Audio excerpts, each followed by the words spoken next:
आइए इस एक छोटा सा वीडियो में हम लोग एक छोटा सा सवाल देखेंगे एज का। इस एज को सवाल को देखने का मकसद ये होता है कि अगर एज का आप सवाल बना रहे हैं, अगर दो चार सवाल भी आप अगर समझ लेते हैं सही से, तो एज का सारा जो होता है सवाल वो एक ही टाइप का होता है। मतलब मैक्सिमम एक दो टाइप का होता है, पर अगर एक दो तीन चार क्वेश्चन आप अगर सही से कर लेते हैं तो मैक्सिमम क्वेश्चन आप बना लीजिएगा एक सही तरह से अगर आप समझ लेते हैं।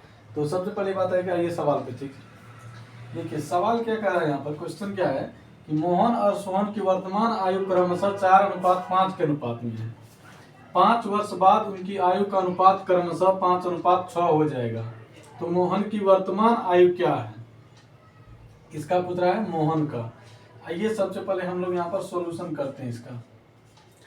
पहला नंबर पे किसका है, मोहन, फिर क्या है सोहन, ठीक है। तो मोहन और सोहन हो गया। सबसे पहले मोहन का देखिएगा क्या है अनुपात, 4:5। जो पहले होता है उसका अनुपात में पहले लिखेंगे, फिर बाद में लिखेंगे 4:5, ठीक है। 4:5 जो दिया है देखिएगा, मोहन और सोहन की वर्तमान आयु का अनुपात दिया है। कहने का मतलब ये वर्तमान यहाँ पर हम लोग लिख लेंगे, ठीक है। और नेक्स्ट में अगर आप देखिएगा तो फिर क्या कर रहा है, 5 वर्ष बाद उनकी आयु का अनुपात क्रमशः। 5 वर्ष बाद क्या है, 5 वर्ष बाद क्या है, 5:6। ये क्या 5 वर्ष बाद का है, 5 वर्ष बाद।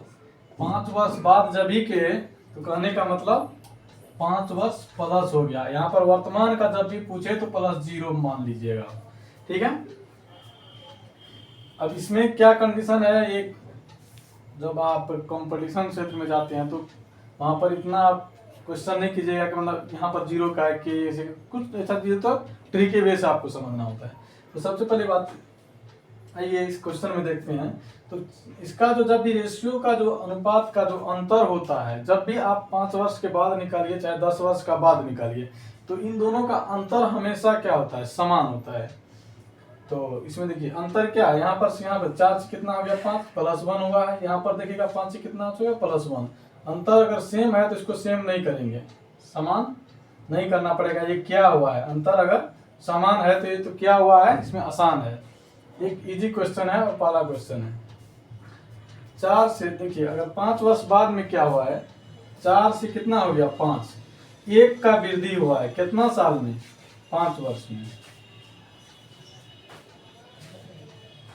पर अगर यहाँ पर पूछ रहा है मोहन का वर्तमान आयु, तो मोहन के रेशियो से इसको गुना करेंगे। मोहन का रेशियो कितना है 4, वर्तमान रेशियो इसके वर्तमान आयु के साथ वर्तमान रेशियो से गुना करेंगे। तो 4 का वैल्यू कितना हो जाएगा, 4 का वैल्यू अगर निकालिएगा तो आप 4 × 5 बराबर 20 वर्ष हो जाएगा। यही हो जाएगा आपका आंसर जो कि मोहन का पूछ रहा है। देखिए अगर आप इसको समझ नहीं पा रहे हैं अभी तक, तो अब आप इस तरह समझिए। देखिए तो देना की छै, मोहन और सोहन के वर्तमान आयु के अनुपात देने छै और 5 वर्ष बाद के जो अनुपात छै वो देने छै। तो हमरा करना की छै, एहिमे ई देखना छै ई दोनों के अंतर हमेशा समान छै कि नहीं छै, और ई दोनों के अंतर हमेशा समान छै कि नहीं छै। अगर समान रहते तो हम ओकरा समान नहीं करबे, अगर समान नहीं छै तो ओकरा समान करबे। तो इस सवाल में तो हमरा समान नहीं करऽ पड़ते। और की बात छै, ई देखना छै कि 4 से कते बढ़ले 5, यानी एक 5 साल में जो बढ़ रहा छै, एक तो 1 यूनिट बढ़ रहा छै वो 5 साल में, न कि 1 साल बढ़ रहा छै। 1 यूनिट के वैल्यू अगर 5 वर्ष है तो 4 यूनिट के वैल्यू कते भए जेतै 20 वर्ष। इस वीडियो में यहीं तक रखेंगे। Thank you all of you.